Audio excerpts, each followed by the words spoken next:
before this. He's actually one of Wes Anderson's kind of made players, like Willem Dafoe became too. Because he's in Darjeeling Limited, he's in the Grand Budapest Hotel, as is Willem Dafoe in Grand Budapest. So they release him, and he's got his turban on because he's a Sikh, and then the cops start freaking out because they think he's an Arab. So they start freaking out. They treat him as, a terrorist. He's got something around him. It's just a note, but they think it's a bomb. So they're really being rough with him. And then they take him off. His turban gets pulled off, which is not respectful. And then as we get back to the interrogation scenes, this is where I think a lot of improv comes in, because the way that they're acting with the people that they're interviewing is pretty freewheeling, if I can say that. There's like a lot of jokes, and there's a lot of good reactions, like from these people when they're talking to the old lady, the one that refused to strip. Mm-hmm. They're talking to her and they're asking her these questions, and they're like, "Oh, they made a strip. It was horrible." And they're like, "Oh, okay. We're sorry about that. Did you rob the bank?" And she's like, "What? No." And they're like, "Okay." And she's like, "Oh, can I go?" And they're like, "Yeah, you can go." "No, just kidding." She keeps getting up, and they keep telling her no. And it's like Denzel just keeps messing with her, saying, "Oh, no, you can't leave. No, we're kidding. You can leave. No, you need to sit down. Did you rob the bank?" Miller asked her, "Oh, can you tell us who robbed the bank?" And I think that's improv. Just the way that they keep messing with her. And another thing about the interrogation scenes, the way that they're shot is different. I was just going to say that. It's very washed out. Yeah, the film stock is different. It's bleached out. They used the bleach bypass process on it, which kind of mutes all the colors. While we're talking about that, shout out to his Spike Lee's director of photography, Matthew Libatique, excuse me, who did some great work for him, because the interrogation scenes have a very different look from the rest of the film. And Matthew Libatique, I keep saying that wrong. He's mainly Darren Aronofsky's guy. I think he shot every single one of that guy's movies.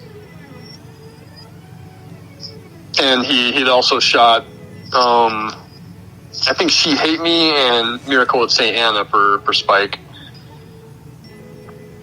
Trying to look really quick. The other notable films that guy's done, he did Phone Booth, which kind of has that same look to it. He did Iron Man. He did Straight Outta Compton, and Swan fan favorite, he did Star Is Born. Oh, really? Yeah. So shout out to him. The cinematography in this film and in a lot of the movies, especially the Aronofsky films, is pretty great. So when they're in the coffee shop, they're talking to Vikram. They give him some ice since he got roughed up. He's complaining about, "Hey, where's my turban? I'm a Sikh. I wear a turban for my religion." And he's really pissed off, rightfully so, that they treated him that way. And he's talking about, I'm so sick and tired of this shit. I go to the airport, I have to get, screened every single time. He's bitching. Willem Dafoe's like, "Oh, you didn't hear what you heard. There was a lot going on. You didn't hear that." And EGO for Detective Miller, kind of convinces him, "Hey, we're sorry about that. You can write up a complaint, but we want to focus on the people in the building." So Fraser starts asking him questions about what's going on in the building.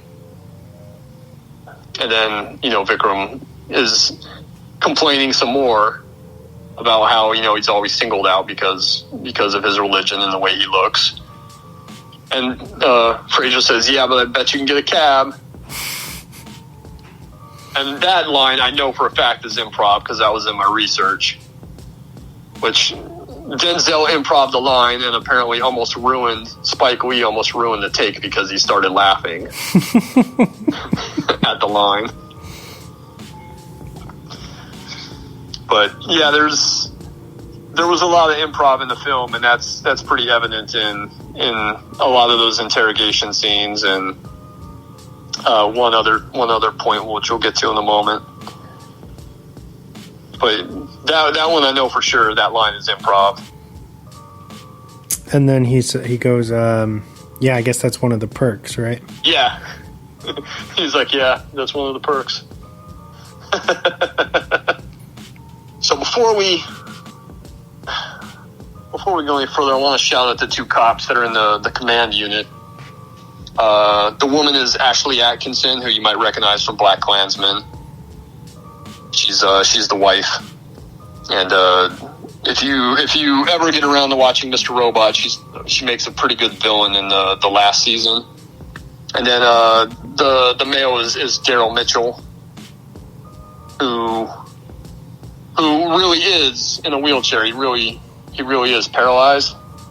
I don't know if it's really evident in the command unit because they're basically sitting down all the time anyways. But if you see him now, he's in a wheelchair because he was paralyzed in an accident 20 years ago, 2001-ish. But he's in like house parties in Galaxy Quest. If you watch some of those earlier movies when he's obviously not paralyzed then. But I want to shout both of them out because they're pretty funny too. So when they released Vikram, they had a note saying, "Hey, this is our list of demands. This is what we want, and please, there's hungry people in here, so please send food." So their plan is to bug the pizza boxes, with the little plastic thing that goes in the middle that keeps the box from crushing the pizza. Mm-hmm. Their plan is to put bugs in nose. And then, even Fraser says, well, why not send sandwiches? And I don't know her name in the film, so forgive me, but Ashley Atkinson's character says that pizza will give them something to group around, and then if they have the bug in there, then hopefully they'll get some good conversation. But if you give them sandwiches, then they'll all disperse, kind of go off on their own. So Fraser brings the pizzas over and is greeted by Russell and says, "Hey, when you're willing to talk, just pick up the phone. We can talk." At this time, Fraser hasn't even heard Russell's voice yet, correct? No, he tries to call, but Dalton doesn't pick up. So they have not yet spoken. I feel like he avoids that for quite a while. Yeah, and part of that was he gave the fake accent to the beat cop that was walking by in the beginning. Yep. So, and the reason for doing this is, while they're listening, because they have a bug in there, they hear the foreign language. Before we get to that, because that's a real fun part of the film. There's a kid in the bank, and he was with his father in the bank when it got taken over, but Dalton's like treating him really well and hanging out with him, and they're sitting in the vault eating the pizza at one point, and Dalton's talking to him, and the kid's like, "Yeah, like this is pretty cool, you're knocking off a bank and everything," and he's playing the video game, which is ridiculous. It's like Grand Theft Auto, only more ridiculous. I forget the title of the game. but that was all rendered specifically for the film. Yeah. Yeah, and the dude does the drive-by, and then he runs up to the guy that he shot. And you, like, choose the weapon, and it's like a gun or like a machete or something, and then a grenade. And he stuffs a grenade in the guy's mouth and then runs off. It's so ridiculous. It's hilarious. But yeah, that was made specifically for the film. And I think I read that they were just trying to kind of comment on like the hardcore like gangster rap or the hardcore like gangster lifestyle. And violence in video games, or how it's become more apparent now. Like Grand Theft Auto is ridiculous enough. Yeah, it's just like a heightened version of that. Where yeah.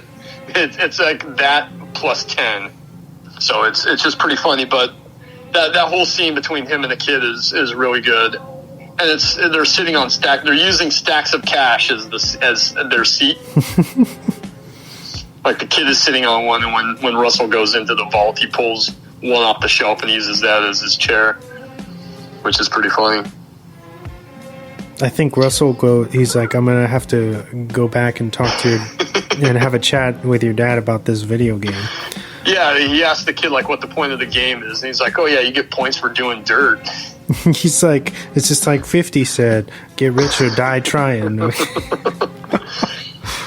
And that's when he says, hey, you think this is pretty cool? And the kid's like, hell yeah, like, what's more gangster than knocking off a bank? He's like, you just trying to get yours too, or whatever.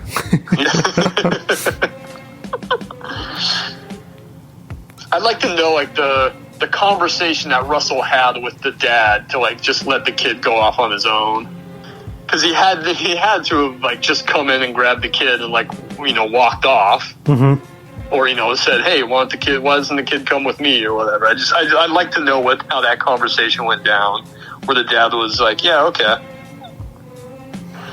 I mean, I certainly don't think that he stuck a gun in the guy's face and took the kid away from him.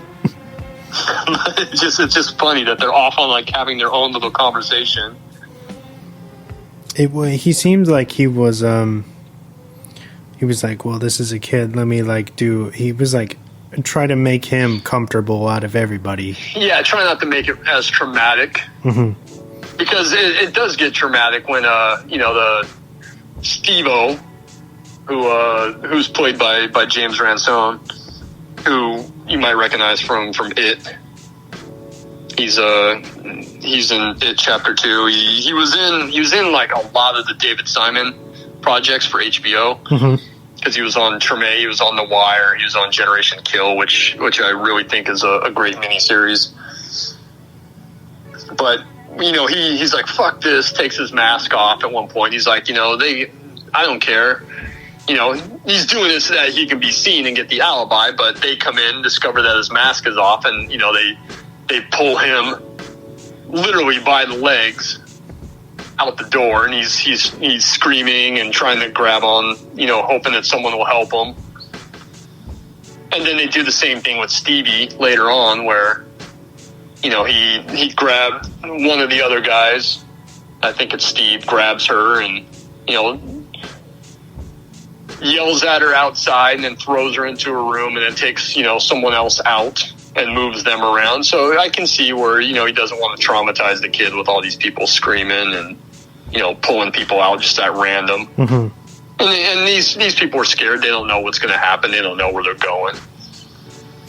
So yeah, maybe you're right. Maybe that was the thinking behind that. I'd still like to know how that conversation went with the dad. How about when the kid, after in the beginning of the film, when the bank manager tries to say he doesn't have his phone, it's obvious that he does have his phone, and then he gets beaten. Then the kid, he's like, oh, here, mister, and he tries to give him his I think it's a PlayStation Portable at that time, and he's like, no, just keep it. Yeah, he doesn't care about that. he can let the kid be entertained. So while they're eating the pizza, they're listening in at the MCU or the MC